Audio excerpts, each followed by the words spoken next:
Well, we are back on the Trans-Canada Trail, my friends. Out in the foothills, once again, looking for more fungi. And I don't know what we're going to find. It's still been so dry. Nonetheless, it's just beautiful to get out into the forest. So come for a walk with us. See what we can see. And we've already got the first showings of some little lycoperdons here. These are the puffballs.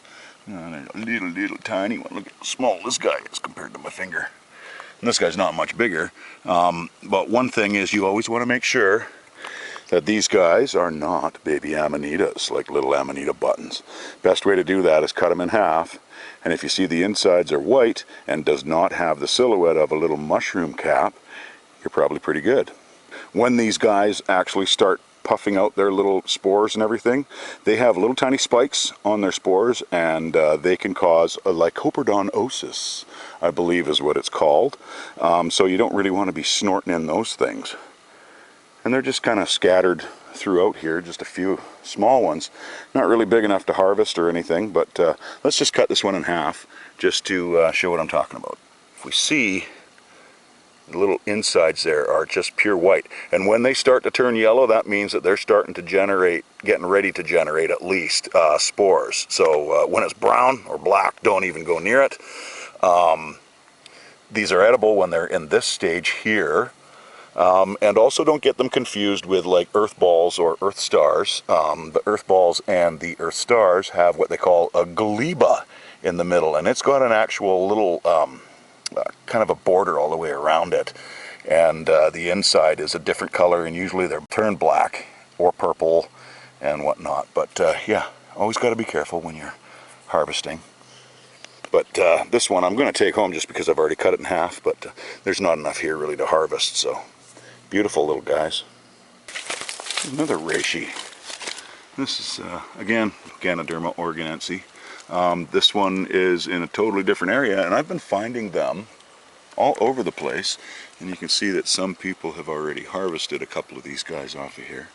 I like to just take the margin and then leave the rest for sporulation, and if somebody else wants to try and get some bit of meat out of them, they can do that as well. As we can see, some squirrels have already been nibbling on this guy.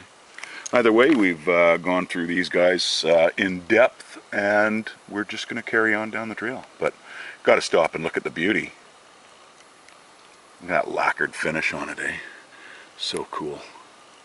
So the last episode I talked about the stripping of cedar trees of their bark. This is one that was stripped a while back and dead as a doornail. Toast. Another one right across the trail. Same thing. Go all the way up, toast. It's done. Dead. Somebody stripped the bark and it killed it. And these ones here, going up, totally toast. Dead. These two here, dead. All because somebody got a little bit of joy out of stripping the bark off of these guys. Just, you know, all the other trees all around us are completely alive, except these ones that have been damaged by people. You know, not to mention all the birds and everything that lives in these trees when they're actually alive. I mean, yeah, the woodpeckers will make homes out of them, but really it's just, there's no reason for it. So again, please take care of our forests. And these guys are just starting to come out too. Looks like we've got some Strobilurus trellisatus by the looks of things. Little tiny guys love their cones. Like the Arscalpiums, the Arscalpium vulgare, they love their cones too. But yeah, these guys are just starting to come out. As soon as the moisture comes out and they start coming out, and they'll be out all through the fall too, these guys. There's a few more that are just starting on that cone, and these guys are very prolific too, and they will be all through the forest very soon, very soon. Well, we've got something hiding under this moss, and it's trying to come up. What have we got here? It's looking very, very chanterelle-ish. These might even be the white chanterelles, which I have never found before. And oh, look at this beautiful thing.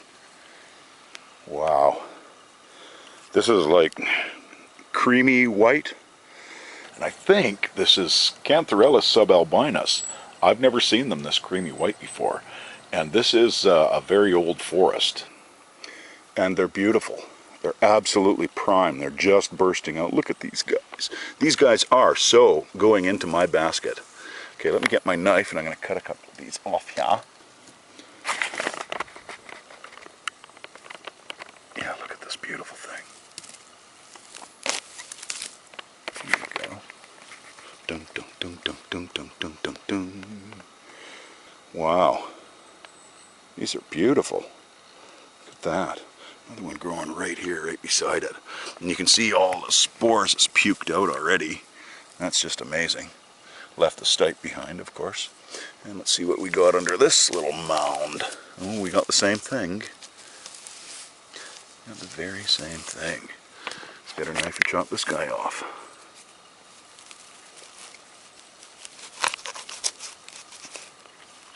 Oh yeah. Fabulous. Wow. And you can see that their stipes kind of peel like string cheese almost. It's really kind of interesting. But what can I say about these guys? And, well, actually, what can I not say about these guys? They have everything in them. They are amazing. Just absolutely beautiful. Here, get these guys lined up. Actually, they do kind of have a beautiful pinkish tinge under there. That's pretty gorgeous. I mean, I have been searching and searching this area, and these are just fresh, fresh, fresh. So these guys actually do have ergosterols in them, and they have a lot of them. So these guys are actually loaded with vitamin D. But they've also got vitamin C, which isn't very common in mushrooms, vitamin A, and vitamin E. So that's just amazing in itself. But I mean, they've got all kinds of other minerals and everything too. You know, they got selenium, they got copper, they got iron, and in them they've also got beta-glucans, which are basically sugars that are lined up in a chain. And those guys actually have anti-inflammatory qualities to them, which is really, really great. And these guys also don't have a lot of calories.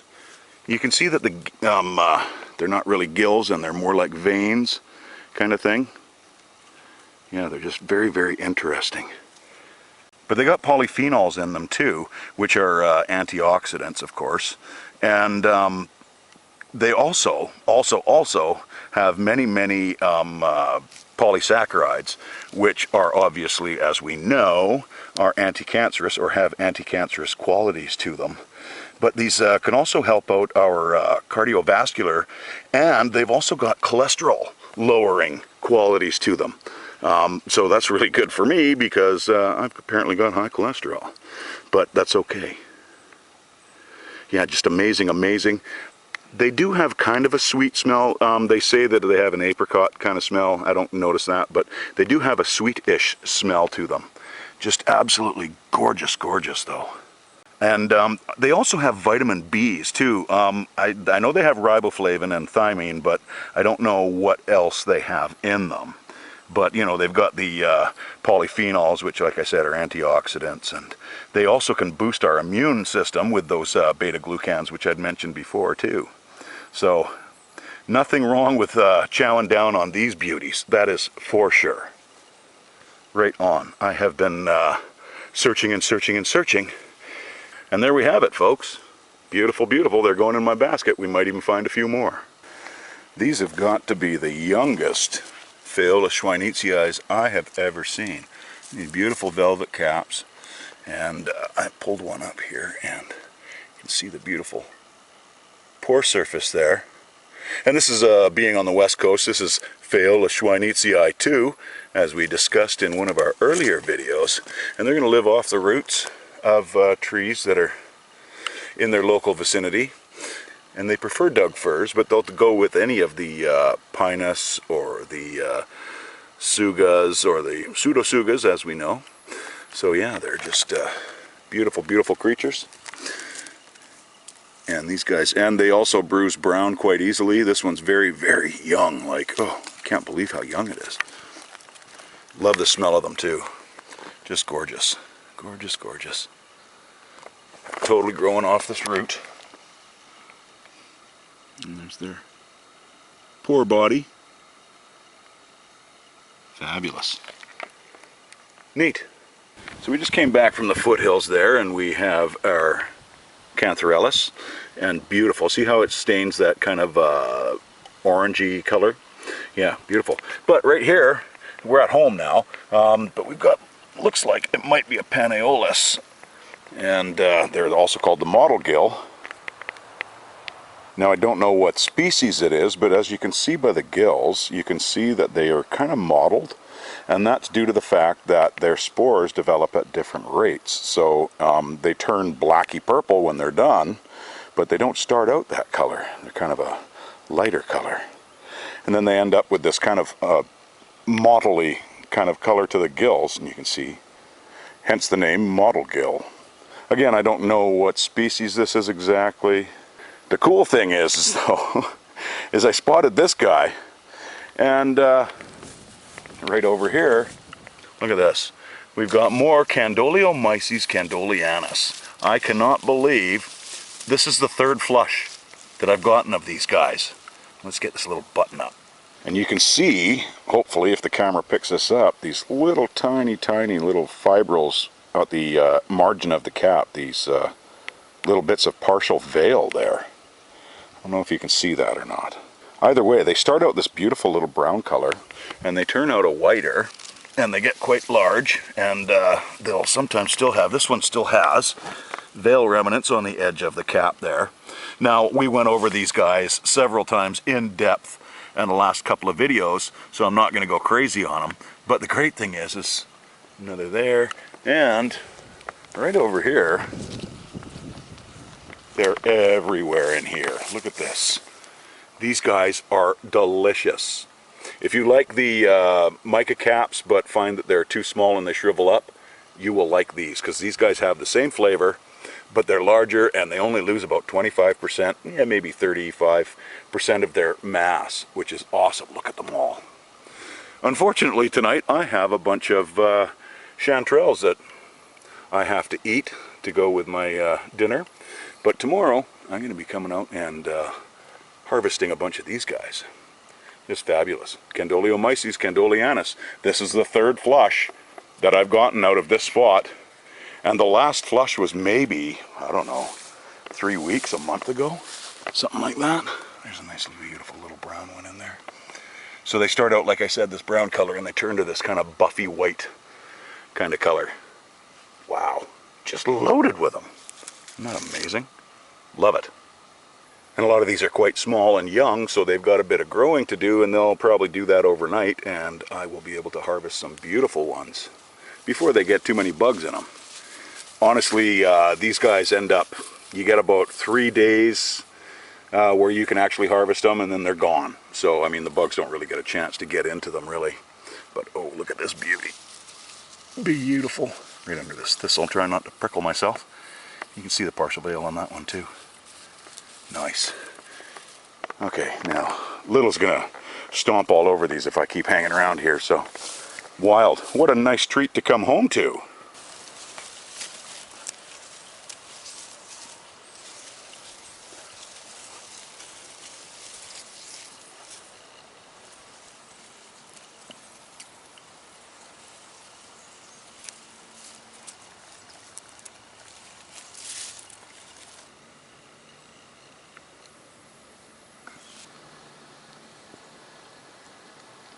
I was walking down this trail down the hill here, and I happened to spot this tree, and I thought it was a scratching post for, like, I don't know, cat, cougar, raccoon. But upon closer inspection, and seeing that these branches here are broken and bent and all that kind of thing, I happen to also notice that these scratches here are not penetrating the bark like a sharp claw would. I realized that the deer are in velvet right now, the bucks, and so that means that their antlers are covered in skin and engorged with blood vessels. And they get very itchy on them when it's time to shed this velvet And so they scratch and scratch their antlers on trees and branches, and they make quite a ruckus out in the bush. Now, I did not obviously hear them, I just spotted this tree, but yeah, so at first I thought, like I said, I thought it was a scratching for maybe a cat or something like that, and I thought it was a little scary. I'm thinking cougar, but no. It looks more like it's been a rubbing spot for deer getting their velvet off their antlers. It is that time of year, so they'll be in full velvet right now. But once they're done growing, they really want to get that velvet off, so they scratch their antlers on trees, and then they just, the velvet just hangs from the antlers, and it looks gross because it's all bloody and just covered in flies and grody. Eventually that does fall off, and then you're left with their pristine antlers. But either way, just a pretty cool little observation along our trail.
So I learned not too long ago that every year, crows in the fall, they all gather into one big giant murder of crows, and they all chat about their summer and what they ate and all the things that they did and all that kind of thing, and they choose a different spot every year.